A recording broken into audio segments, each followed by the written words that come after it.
Good morning student. आज आपण आंतरराष्ट्रीय अर्थशास्त्र या विषयाच्या अभ्यासक्रमावर आधारित योग्य पर्याय निवडा किंवा बहुपर्यायी प्रश्न, वस्तुनिष्ठ प्रश्न पाहणार आहोत. त्या वस्तुनिष्ठ प्रश्नांचा आपण सराव करणार आहोत.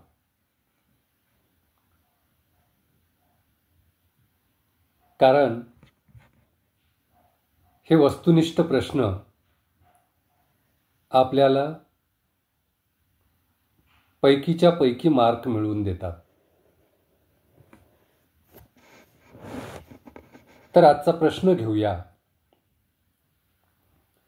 व्यवहार तोलाची किती खाती असतात? व्यवहार तोलाची किती खाती आहेत? बॅलन्स ऑफ पेमेंट्स, ज्याला आपण मराठीमध्ये व्यवहार तोल असं म्हणतो, त्या व्यवहार तोलाची किती खाती असतात?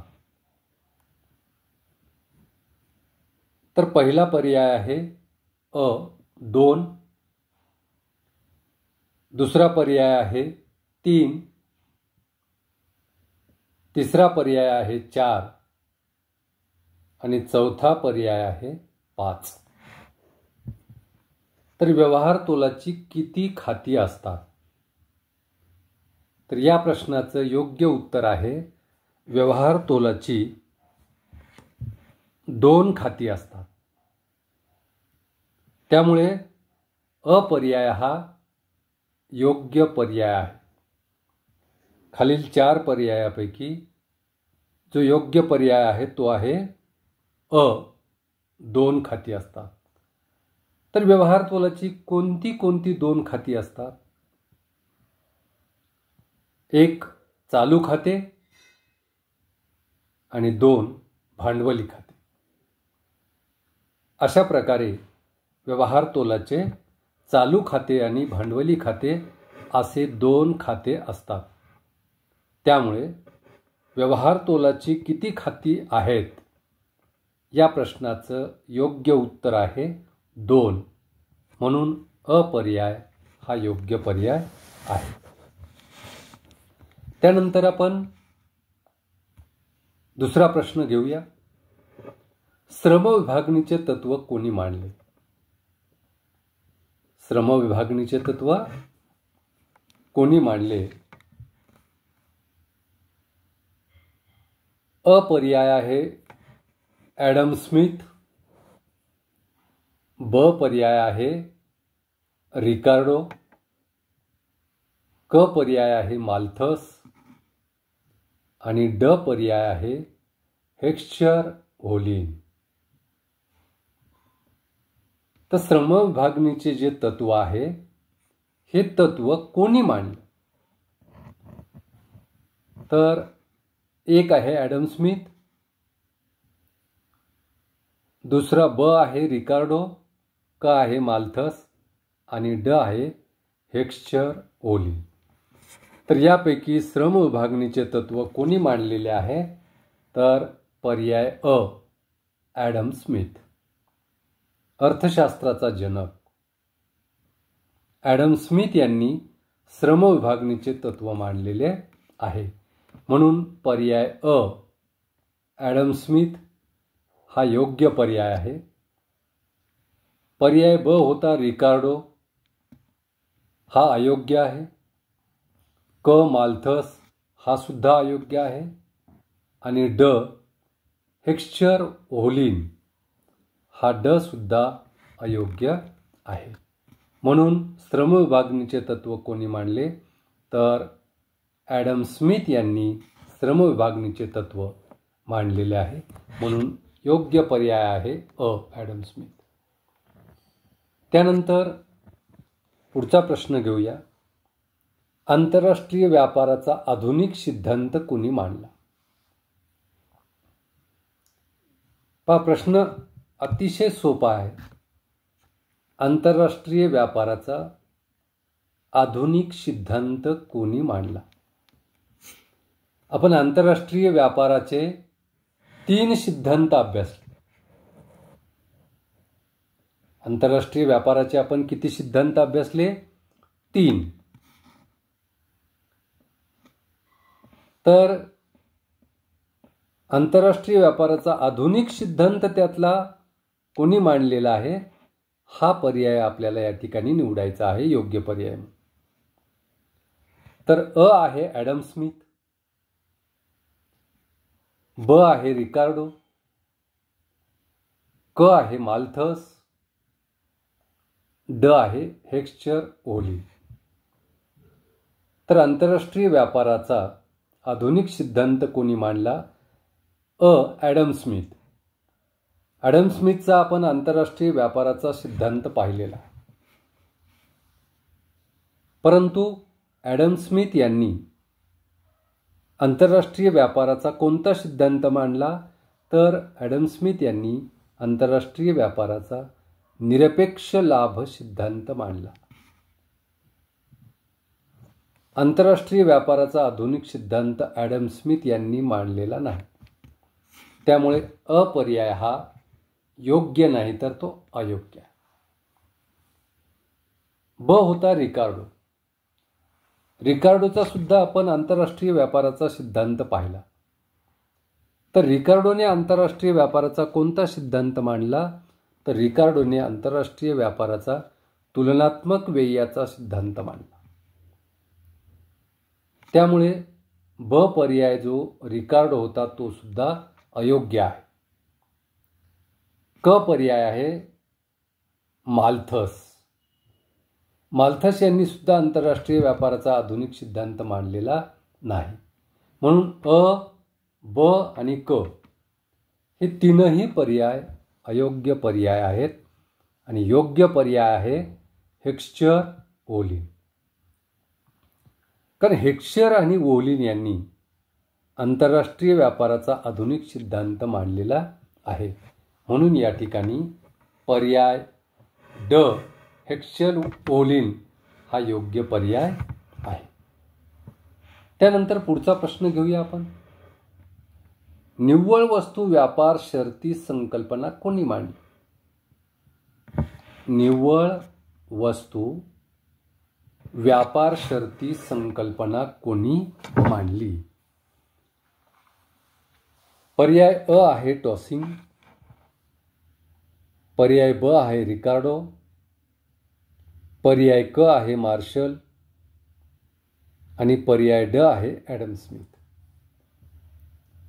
तर निव्वळ वस्तू व्यापार शर्ती संकल्पना कोणी मांडली?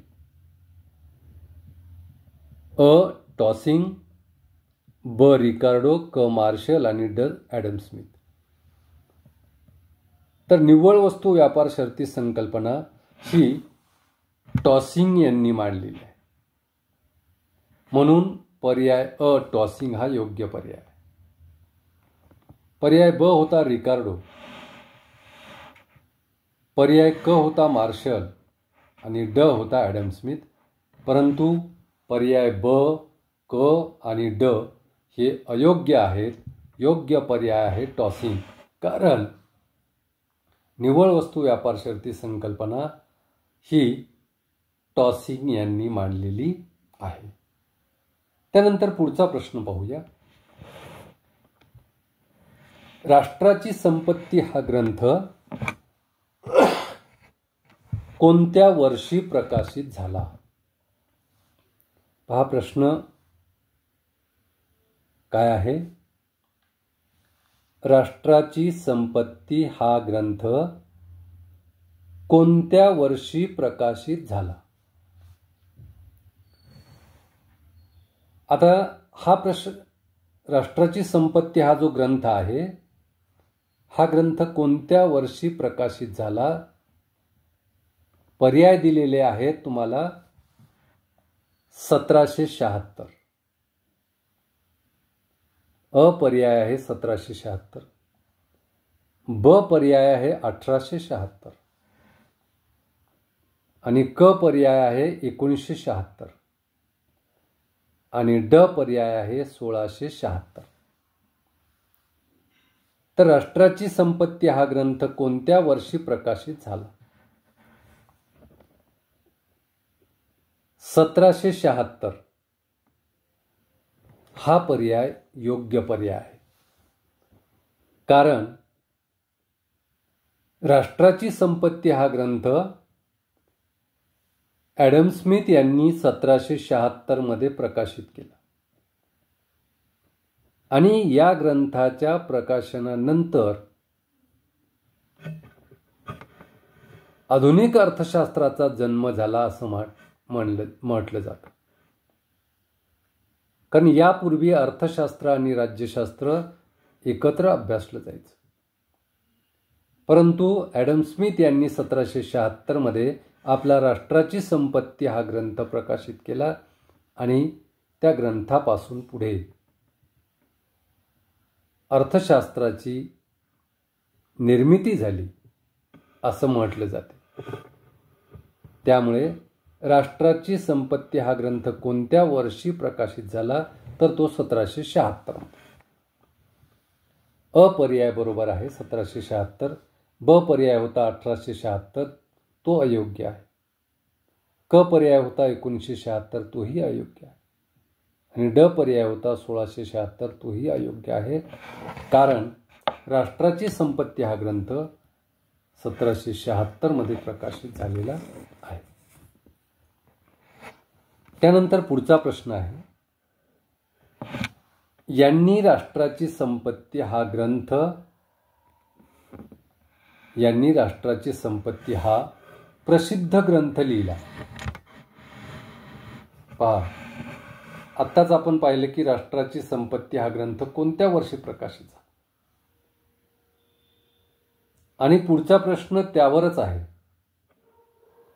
की रिकामी जागा यांनी राष्ट्राची संपत्ती हा प्रसिद्ध ग्रंथ लिहिला. तर कोणी लिहिला? रिकामी जागा यांनी राष्ट्राची संपत्ती हा प्रसिद्ध ग्रंथ लिहिला. तर राष्ट्राची संपत्ती हा प्रसिद्ध ग्रंथ कोणी लिहिला? अ आहे ॲडम स्मिथ, ब आहे रिकार्डो, क आहे डॉक्टर मार्शल आणि ड आहे वरीलपैकी नाही. तर रिकामी जागा यांनी राष्ट्राची संपत्ती हा प्रसिद्ध ग्रंथ लिहिला. तर अ आहे ॲडम स्मिथ. ॲडम स्मिथ यांनी लिहिला का राष्ट्राची संपत्ती हा ग्रंथ? तर यस, ॲडम स्मिथ यांनी 1776 मध्ये आपला राष्ट्राची संपत्ती हा ग्रंथ प्रकाशित केलेला आहे. म्हणून अ हा पर्याय योग्य पर्याय आहे. ब पर्याय होता रिकार्डो. रिकार्डोचा सुद्धा राष्ट्राची संपत्ती हा ग्रंथ नाही. क होता डॉक्टर मार्शल. मार्शलही बरोबर नाही, कारण राष्ट्राची संपत्ती हा ग्रंथ त्या ठिकाणी ॲडम स्मिथ यांनी लिहिलेला आहे, प्रकाशित केलेला आहे. त्यामुळे या प्रश्नाचं योग्य उत्तर, योग्य पर्याय आहे अ ॲडम स्मिथ. त्यामुळे ब रिकार्डो, क डॉक्टर मार्शल आणि ड वरीलपैकी नाही, हे तिन्ही ब, क आणि ड पर्याय हे अयोग्य पर्याय आहेत. योग्य पर्याय आहे अ ॲडम स्मिथ. त्यानंतर पुढचा प्रश्न घेऊया. वस्तू व सेवांच्या आयातीच्या नोंदी. वस्तू व सेवांच्या आयातीच्या नोंदी रिकामी जागा खात्यावर घेतल्या जातात.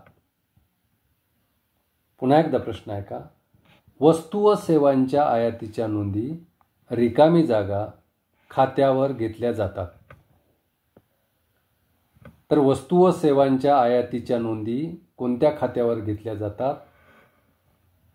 आपण व्यवहार शेषाचा, आपण बॅलन्स ऑफ पेमेंटचा अभ्यास करताना बॅलन्स ऑफ पेमेंटची 2 खाती पाहिली, चालू खाती आणि भांडवली खाती. मग वस्तू व सेवांच्या आयातीच्या नोंदी कोणत्या खात्यावर घेतल्या जातात? अ आहे चालू खाते, ब आहे भांडवली खाते, क आहे चालू व भांडवली आणि ड आहे वरीलपैकी नाही. तर विद्यार्थी मित्र हो, वस्तू व सेवांच्या आयातीच्या नोंदी ह्या चालू खात्यावर घेतल्या जातात.